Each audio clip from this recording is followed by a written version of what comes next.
한 주간 어떻게 잘 지내셨나요?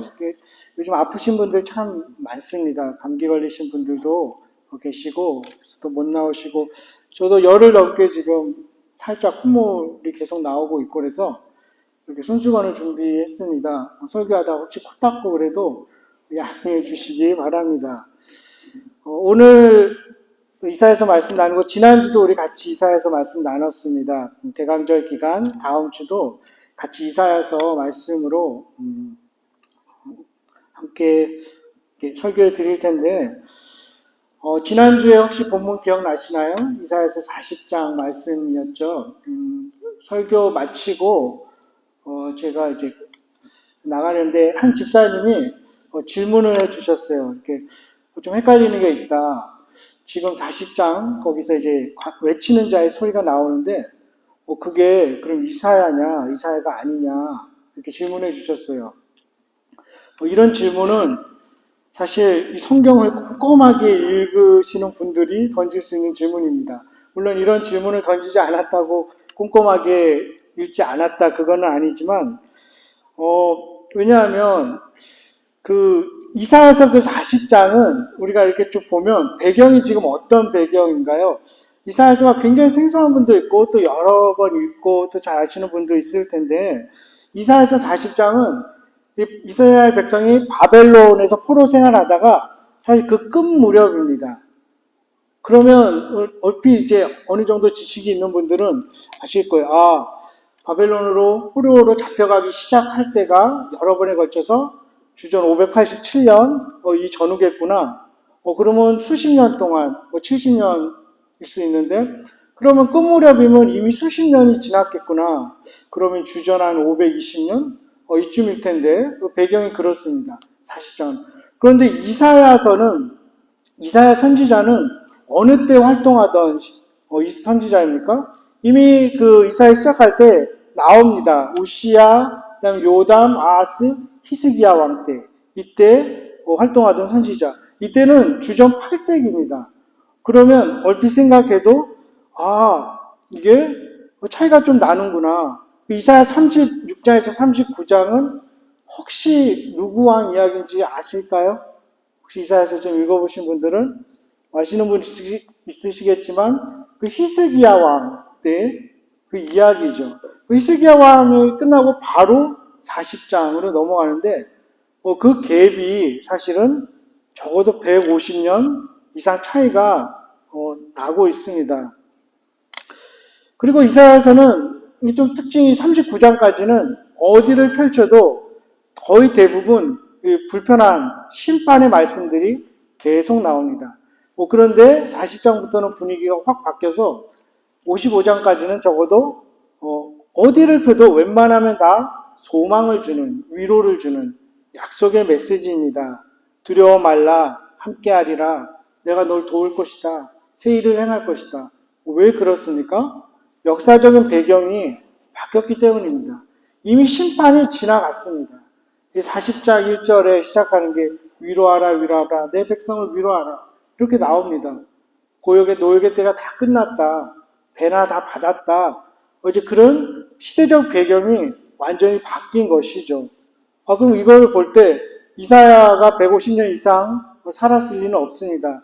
우리가 학자들이 얘기하기를 한 60세 정도 므낫세 왕에 의해서 톱으로 켜서 죽임을 당했을 거다 이렇게 이야기를 합니다.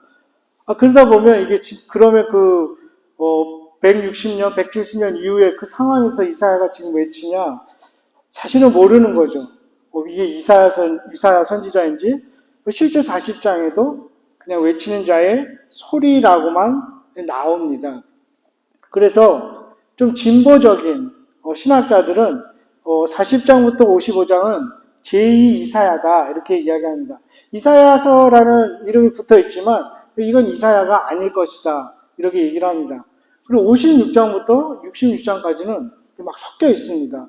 그리고 훨씬 이후에 마지막 새하늘과 새 땅 그런 이야기로 끝나는 걸 봐서 이건 또 틀려. 이거는 제3 이사야다 이렇게도 말합니다. 여기서 이 사람들이 이런 진보적인 신학자들이 함부로 성경을 읽는 사람들은 아닙니다. 나름대로 진지하고 꼼꼼하게 또 겸손하게 성경을 읽고 연구하는 경건한 신앙인들이죠. 뭐 다 그렇지는 않다 할지라도. 근데 적어도 성경을 제대로 잘 읽지 않고 꼼꼼하게 읽지 않는 사람이라면 그런 사람들에 대해서 자유주의 신학이야, 뭐 이단스러워 함부로 평가할 수는 없을 것입니다. 물론 이런 것에 대해서 보수적인 신학자들은 반발을 합니다.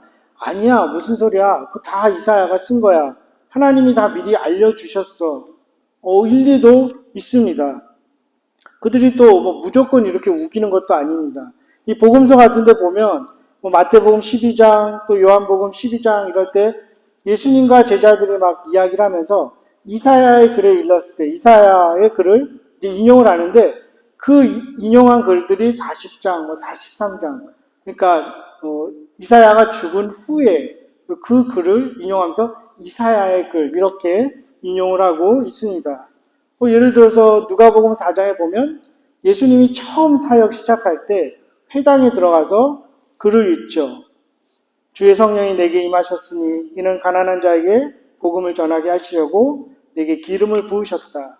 나를 보내사 포로된 자에게 자유를, 눈먼 자에게 다시 보게 함을 전파하며 눌린 자를 자유롭게 하고 은혜를 전파하게 하시라 합니다. 이 글이 너희 귀에 응했다 이렇게 말씀하십니다. 근데 이 앞에 이거를 이사야 61장이죠. 이사야의 글이 응한 것을 그 복음서 기자가 기록하고 있는 것이죠. 사도행전에도 보면 빌립이 에디오피아 내시를 만나죠. 그래서 글을 읽는데 이해하냐 모르겠다 해서 설명을 해주는데 그게 53장이죠. 유명한 글입니다. 그가 찔림은 우리의 허물을 인하며 그 대목을 이사야의 글이라고 이렇게 표현하죠. 그러니까 어쨌든 제자들이 예수님이 이야기하면서 또 복음서의 기자들, 심지어 사도 바울도 로마서 12장에 이걸 이사야의 글이라고 하니까 이사야 같다 이렇게 여기게 되는 것입니다. 누구든지 상관은 없을 것 같습니다. 그것이 이사야가 선포했던, 미리 선언했던, 아니면 이사야가 아닌 그저 외치는 자가 그렇게 선언했던, 우리가 이렇게 악유할 일은 아니지 싶습니다. 중요한 것은 메신저보다 메시지 그 자체라고 여겨지는 것이죠. 지난주에 한 집사님이 질문을 해오셨기에 이렇게 잠깐 이야기를 드립니다. 그런데 오늘 이 구절도 사실은 성탄절, 대강절 기간에 참 많이 읽히는 구절입니다. 어디에 나오죠? 마태복음 1장 22절, 23절. 이 모든 일이 된 것은 주께서 선지자로 하신 말씀을 이루려 하심이니 이르시되 보라 처녀가 잉태하여 아들을 낳을 것이요 그의 이름을 임마누엘이라 하리라 하셨으니 이를 번역한즉 하나님이 우리와 함께 계시다 함이라. 이 마태복음 1장 이 구절은 지금 우리가 읽은 이사야 7장 14절에서 인용한 글입니다. 그런데 여기서도 질문이 생길 수 있죠. 우리는 이 구절만 그냥 딱 떼놓고 보면 예수 그리스도를 예언하는, 징표하는 글이구나 하면 될 텐데 오늘 우리가 같이 읽은 거 보면 굳이 왜 이 역사적 배경이 있습니다. 그 맥락이 있습니다. 어떻게 되어 있습니까? 그 아하스라는 왕, 그 왕의 이야기랑 같이 지금 연결되어 있는 것이죠. 이 아하스 왕은 좀 대표적으로 악한 왕들 중에 하나였습니다. 주전 732년에서 715년 이때 다스려졌다 이렇게 나오는데 얼마나 악했냐면 자기 아들들을 막 불살라서 이방신에게 제사 지내는 참 끔찍하고 잔인한 그런 왕 중에 하나였습니다. 당연히 하나님을 믿는 그런 믿음이 없었을 것입니다. 근데 그 왕이 지금 상황이 어떤 상황입니까? 북왕국 이스라엘하고 에브라임으로 표현되는데 아람 왕국, 아람하고 이제 동맹을 맺어서 쳐들어오려고 합니다. 왜 쳐들어오냐면 이제 그들이 다 같이 힘을 합쳐서 그 당시 초강대국이었던 아수르에게 우리가 같이 대항하자 동맹을 맺어서. 근데 이제 싫다 그러는 거죠. 왜 그럽니까? 아하스는 항상 그 아수르 왕에게, 아수르 제국에게 의지하려고 했기 때문입니다. 그러니까 안 되겠으니까 이제 그 두 왕국이 쳐들어오려고 합니다. 그 상황은 2절에 이렇게 되어 있죠. 왕과 그의 백성이 마음이 숲이 바람에 흔들림 같이 흔들렸다. 이렇게 되어 있습니다. 지금 이러한 역사적인 상황 속에서 하나님께서 하시는 말씀, 이사야 선지자를 통해서 하시는 말씀이 징조를 보여주겠다 하시면서 뭐라 처녀가 잉태하여 아들을 낳을 것이다. 이렇게 말하고 있습니다. 근데 아하스의 대답이 참 기가 막히죠. 불경스럽습니다. 나는 하나님을 시험하지 않겠습니다. 겉으로 보면 하나님을 존중하는 것 같지만 믿음이 없는 것입니다. 하나님을 믿지 않겠다는 것이죠. 아하스 왕은 눈에 보이지 않는 하나님보다는 눈에 보이는 초강대국인 아수르를 의지하겠다. 이렇게 지금 답변하고 있습니다.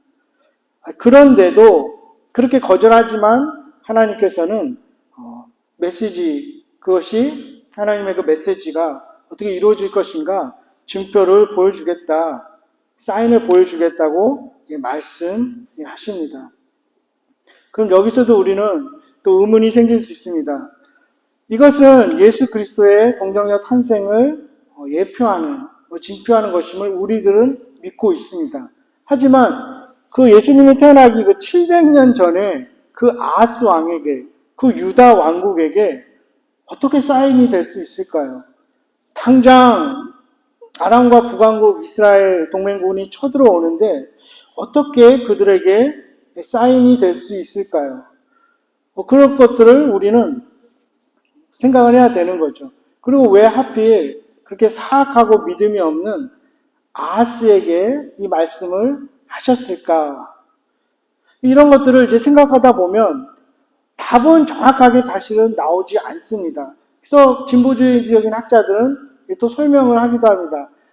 그 처녀라는 단어, 히브리어 알마는 잠언이나 어떤 시편에 보면 그냥 젊은 여인을 상징하기도 해. 똑같은 단어야, 알마라는. 그러니까 그 단어는 예수 그리스도를 증표하는 게 아니라 그냥 젊은 어떤 여자가 아이를 낳을 것인데 그것이 그들에게 징표가 될 수 있어. 허무맹랑하지만은 않습니다. 실제로 그 뒤에 우리가 15, 17절에도 여기에 대한 시기에 대한 설명을 덧붙이기도 합니다. 하지만 분명히 마태복음에 이것이 이렇게 이루어졌다고 이야기를 했기 때문에 또 그것을 다 받아들이지는 않습니다. 그래서 예표다 이런 표현도 합니다. 어떤 거냐면 당시 그들에게도 하나님께서는 그 징표를 주신 거죠. 그들에게도. 그리고 700년 후에 그 이후에 독자들에게도 그리스도인들에게도 예수 그리스도께서 동정녀 탄생을 하실 것이다. 그 사인을 주셨다. 이중적으로 주셨다는 이야기를 합니다. 그것도 설득력이 있습니다. 그리고 이사야 선지자도 정확히는 몰랐을 수 있습니다. 본인은 그저 그렇게 전했을 수 있습니다. 다니엘도 보면 8장, 12장에 보면 본인이 예언하지만 그것이 정작 무슨 뜻인지 본인은 정작 알지 못했던 그런 사례가 나오기 때문이죠. 그래서 그런 것들이 가장 보편적으로 받아들여지는 것입니다. 하지만 이 또한 우리 같은 사람들이 그것을 막 논하고 밝혀내고 신학적으로 논의할 일은 아니다 싶습니다. 각 개인이 적용할 수 있고 시대마다 공동체마다 적용할 수 있을 것입니다. 오늘 이 설교 시간에 저는 그런 것보다 적어도 이 임마누엘에 담긴 세 가지 의미를 같이 나누려고 합니다. 첫 번째, 이 임마누엘은 절체절명의 위기상, 도무지 이해할 수 없는 현실 속에서 하나님이 함께 하시겠다는 말씀입니다. 지금 보이는 현실, 닥친 암울한 상황이 전부가 아님을 알려주는 것이죠. 그러한 어떤 국가적인 위기 상황 속에서 유다 왕들의 고민은 무엇이었을까요? 하나님 앞에 바로 서야겠다가 아니라 어떻게 하면 줄을 바로 잘 쓸 수 있을까? 아수르에게 줄을 서야 될까? 이집트에게 혹은 바벨론에게 줄을 서야 될까? 그런 것만 고민했죠. 그때 이사야 선지자가 하나님의 말씀을 대언하면서 그들을 두려워하지 마라. 하나님만 전적으로 의지해라. 그들은 타담한 부직갱이에 불과하다. 이렇게 이야기를 합니다. 실제로 그 동맹 3년 못 갔습니다. 그리고 결국 아수르 제국도 허망하게 무너지고 말았습니다. 이런 말씀은 우리가 보면 이스라엘이 초강대국이었을 때 선지자들을 통해서 선포되지 않습니다. 나름 그래도 초강대국이었을 때, 다윗 왕 때, 솔로몬 왕 때, 르호보암 초기 이럴 때 선지자들 통해서 이런 말씀이 선포되지 않습니다. 아수르나 바벨론 같은 초강대국에 짓밟히고 있을 때 하나님의 이 말씀이 선포되는 거죠. 두려워하지 마라. 하나님을 의지하라는 것이죠. 이 말씀은 단순히 그저 어떤 관념적인 체면을 거는 말씀이 아닙니다. 분명히 하나님이 누구신지 알게 되면 다시 소망을 품게 됩니다. 하나님의 온전하신 뜻이 내 삶 가운데, 우리 공동체 가운데, 심지어 더 큰 그 사회 공동체, 국가에서, 이 세상에서 반드시 이루어지리라는 그런 참된 소망을 가지게 됩니다. 개인의 삶 속에서도 종종 그렇지 않을까 싶습니다.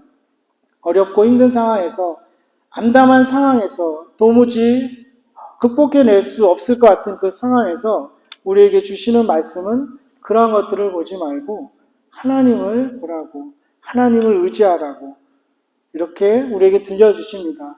그 말씀을 믿고 붙들게 되면 현실과 타협하지 않게 되고 굴복하지 않게 되고 또 맞서 싸울 수 있는 지혜와 힘과 용기를 얻게 됩니다. 이 아스왕 결국 어땠을까요?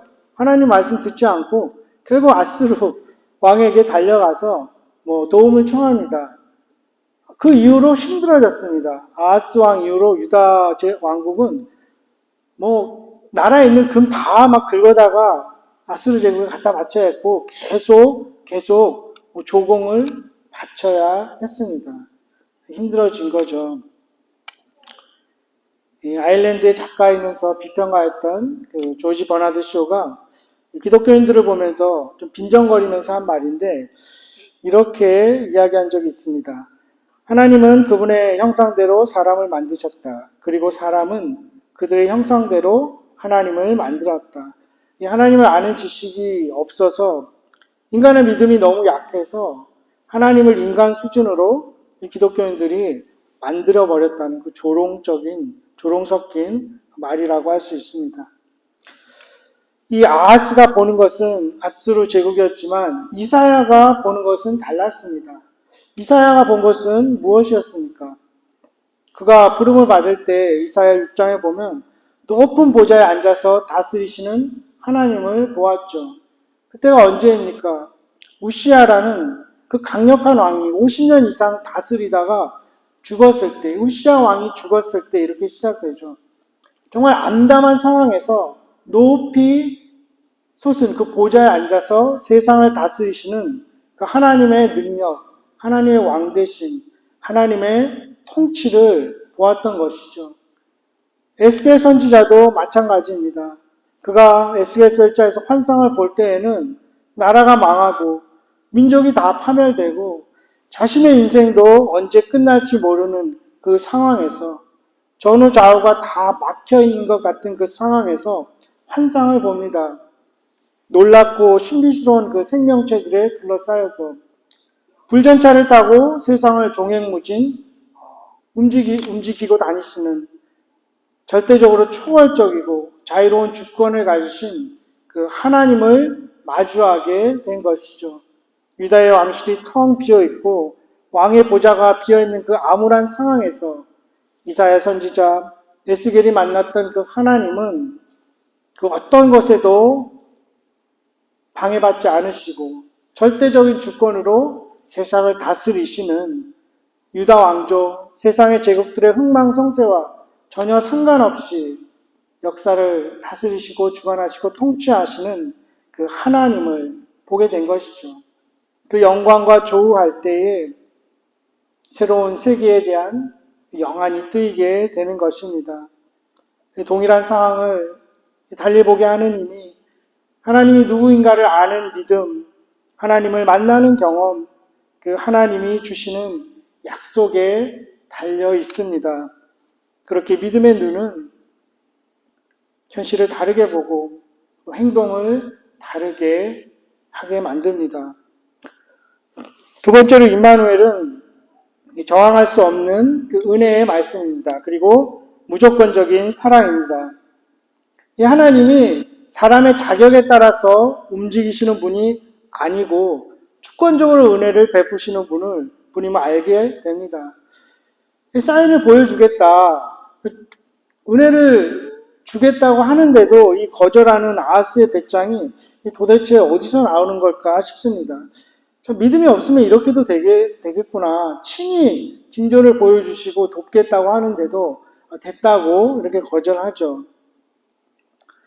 결국에 이 아하스는 그 왕조도 나중에는 다 망하게 됩니다. 근데 우리가 주목하는 것은 참 이렇게 불경한 자들이라도 또 하나님을 모르는 자들이라도 하나님은 약속에 신실하시기 때문에 한사코 그가 택한 백성, 약속하신 백성과 함께 하심을 보게 됩니다.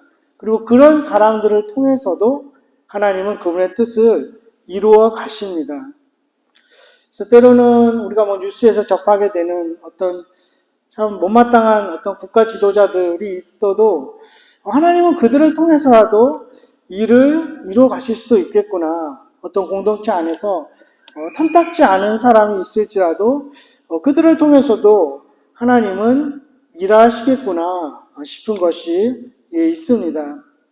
하나님은 약속하신 것을 분명히 이루시는 분이십니다. 그것이 선지서를 통해서도 우리가 알 수 있는 것이죠. 이 이사야서에 예언했던 것들 많이 이루어졌지만 아직 이루어지지 않은 일들도 있습니다. 11장, 25장 이러한 곳에서 또 새하늘과 새 땅에 대한 새로운 세상에 대한 이야기들 반드시 이루어질 것입니다. 그리고 다시 오시겠다고 약속하신 그 예수 그리스도의 그 약속도 반드시 이루어질 것입니다. 대강절은 그 약속을 믿고 기다리는 사람들에게 힘이 되고 또 아름다운 시간들이 될 것입니다. 그리고 하나님은 그 약속을 이루시기 위해서 사람들이 전혀 생각하지 못했던 그러한 방식으로 또 일하시기도 합니다. 큰 능력과 하나님의 주권과 통치를 이루는 방식이 작은 아이를 통해서, 처녀의 몸에서 나온 그 아이를 통해서 온다는 것 자체도 참 놀랍지 않습니까? 그리고 이 이사야서 40장 이후의 배경이 되는 이스라엘 백성이 고국으로 돌아가는데 어떻게 돌아갑니까? 고레스라는 왕을 통해서 돌아갑니다. 44장, 45장은 고레스 왕에 대한 이야기죠. 역사 속에서는 사이러스라는 이름으로 나오는데 그렇게 탁월한 왕도 아닙니다. 어떤 정치적이 뛰어난 그런 왕도 아닌데 하나님은 그를 메시아라고까지 이름 붙입니다. 기름 부은 내 종이라고 표현하죠. 그 고레스 왕이 참 신비스러운 게 그 포로됐던 그 민족들 다 고국으로 돌아가라고 합니다. 고대 왕 중에 그런 왕이 있었을까? 포로로 잡아오지 못해서 안달일 텐데 다 자기의 땅으로 돌아가라고 말을 합니다. 왜 그렇습니까? 하나님이 그렇게 일하시는 거죠. 정작 고레스 왕은 하나님 믿지도 않았습니다. 하나님이 누구인지도 몰랐습니다. 자신이 하나님께 쓰임 받은 것도 사실 몰랐을 것입니다. 하지만 하나님은 우리가 알지 못하는 방식으로 그분의 약속을 이루어 가시고 또 주권적으로 일하시는 것을 우리가 알게 됩니다. 그렇기 때문에 이스라엘 백성은 고레스 왕 만세를 부르는 것이 아니라 하나님을 찬양하게 되는 것이죠. 하나님은 그렇게 불경스러운 자들에게도 은혜를 베푸시고 약속을 지키시는 분입니다. 그렇게 우리도 자격 없는 우리와 늘 함께 하시는 것처럼 또 다른 이들에게도 그렇게 은혜를 베풀며 남은 삶을 살아갈 수 있기를 소망합니다. 그리고 세 번째로 임마누엘은 공공성을 띱니다. 이것이 공적인 복음입니다. 지금 이 말씀은 아하스 한 개인에게만 주시는 말씀은 아닙니다. 13절에도 다윗의 집이여 내 말을 들을지어다 이렇게 얘기하면서 다윗 왕가에 말하고 있습니다.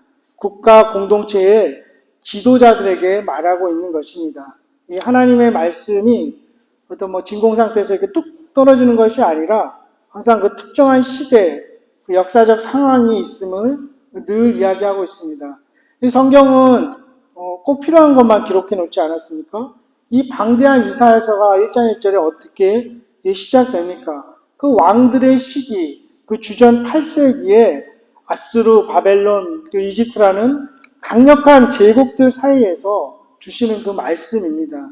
만약에 그런 역사적 상황이나 그런 현실을 무시하게 된다면 이 하나님 말씀이라는 게 그저 지극히 어떤 사적인 그 위로의 말씀, 그 묵삼집 이런 걸로 격화될 수 있습니다. 나쁘다고는 할 수 없지만 불완전한 것이죠. 그리고 지극히 자기중심적으로 또 자의적으로 해석해 버릴 수도 있습니다. 그런 데서 사이비도 나오고 이단도 나오게 되는 것이죠. 그런 것을 우리가 방지하고자 딱딱하고 어려워 보이지만 왜 역사적 배경을 그렇게 이야기하시는가를 계속 우리가 같이 공부해 나가는 것은 반드시 필요한 것입니다. 이 초도에도 말씀드렸듯이 39장까지는 줄기차게 심판의 말씀이 나가는데 왜 40장부터는 소망과 회복, 위로의 말씀, 약속을 기억하게 하는 말씀이 계속 나가니까 역사적 현실이 달라졌기 때문입니다. 이미 심판의 때가 지나갔기 때문에 말씀도 선포되는 게 달라지는 것이죠. 그리고 그 역사적인 배경을 이야기할 때, 그리고 우리가 염두에 두고 공부할 때 읽다 보면 그 자리로 가보라고 하나님이 말씀하시는 걸 알게 되죠. 그 시간대에 내가 살고 있다고 상상해 보라고 알려주시는 것 같습니다. 그러면 그 이사야서가 확 다가오는 게 다를 것입니다. 참 놀랍게도 이런 걸 읽다 보면 우리 민족의 역사와 참 비슷한 것들이 많이 있습니다. 아수르나 바벨론이 그 충청도만한 땅, 유다 땅이 탐나서 그랬을까요? 그들의 목표는 이집트였겠죠. 이집트를 쳐들어가기 위해서 거쳐가야 하니까 항상 북쪽 사마리아는 항상 먼저 공격당하고 그러다 보니까 막 다 피가 섞이고 그런 역사적 배경이 있습니다. 우리의 민족도 일본과 중국 사이에 껴서 그런 역사적 배경을 가지고 있었던 것 같습니다. 그런 걸 생각하면서 이사야서 이 본문 속으로 들어가다 보면 그 암울한 상황에서 정말 하나님이 함께 계시다는 그 말이 어떻게 위로가 될 수 있을까 싶은 게 있습니다. 그런 상황에서 하나님이 함께 하시겠다 좀 막연하죠. 근데 1장부터 39장부터 쭉 읽어보면 어떤 말씀을 하실까요? 그런 총체적인 그 위기 상황에서 국가 전체의 위기 상황에서 어떤 말씀을 하실까요? 동맹을 더 강화해라, 군사력을 증강해라 이런 말씀이 아니고 보면 정의를 행해라, 고아와 가부를 돌보아라 이런 말씀이 줄기차게 나오는 것입니다. 35장까지 구석구석 그 말씀이 나오는 것이죠. 너희가 그렇게 외세들이 쳐들어오니까 너희가 해야 할 일은 정의롭게 살아라, 올바로 하나님 앞에 살아가라, 너희보다 못한 이웃을 돌보아라 이 말씀을 주시는 게 참 놀랍습니다. 우리 교회 공동체가 이제 교회로서의 모습을 가지고 한 1년 반 정도를 지나고 있습니다. 돌아보면 은혜로 이 자리까지 왔습니다. 지나온 시간들 속에서 어려움이 없지는 않았지만 큰 어려움은 없었습니다. 근데 앞으로도 5년 후, 10년 후 이렇게 큰 어려움이 없으리라는 보장이 없겠죠. 어떤 하나님의 섭리 가운데 큰 어려움이 있을 수도 있을 텐데 그때 우리는 이런 이사야서의 말씀, 선지서를 펼치면서 함께 기도하고 함께 말씀을 읽어 나갔으면 하는 바람이 있습니다. 가정에 자신에게 큰 어려움이 닥쳤을 때 이사야서를 펼치며 기도하면서 어려운 내 주위의 사람들을 더 돌보고 이전보다 더 올곧게 정의롭게 공의롭게 살아갈 수 있으면 좋겠습니다. 그것이 선지서를 통해서 개인에게, 국가에게 주시는 하나님의 말씀입니다. 그리고 공적인 메시지인 것입니다. 말씀을 정리해 가겠습니다. 신학적인 논란, 이 성경에 대한 그런 질문들, 불신앙이 아니라 타당한 것입니다. 그리고 구약의 예언이 여러 번 성취될 수도 있습니다. 원래 그 당시에 처음 들었던 그들에게 들려지는 하나님의 말씀이어서 오늘 이 땅을 살아가는 우리에게 주시는 말씀이기도 합니다. 임마누엘은 정체절명의 위기상 암담한 현실 속에서 하나님이 함께 하시겠다고 말씀하시는 메시지입니다. 지금 보이는 현실, 닥친 현실이 전부가 아님을 알려주는 말씀입니다.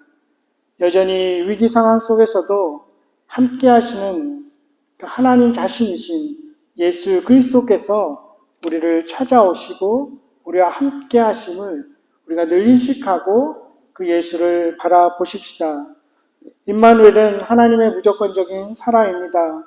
저항할 수 없는 은혜이고 사람의 자격에 따라서 주어지는 것이 아니라 주권적으로 은혜를 베푸시는 하나님의 능력입니다. 그 주권과 은혜를 찬양하며 감사하며 우리도 은혜를 베풀며 살아가십시다. 임마누엘은 공공성을 띱니다. 나 개인의 삶뿐만 아니라 나와 함께하는 공동체를 위한 말씀이고 내가 몸담고 있는 커다란 사회 공동체를 향한 말씀입니다. 우리 함께 공의를 행하고 주위 사람들을 사랑하며 이 시대 이 땅을 살아가십시다.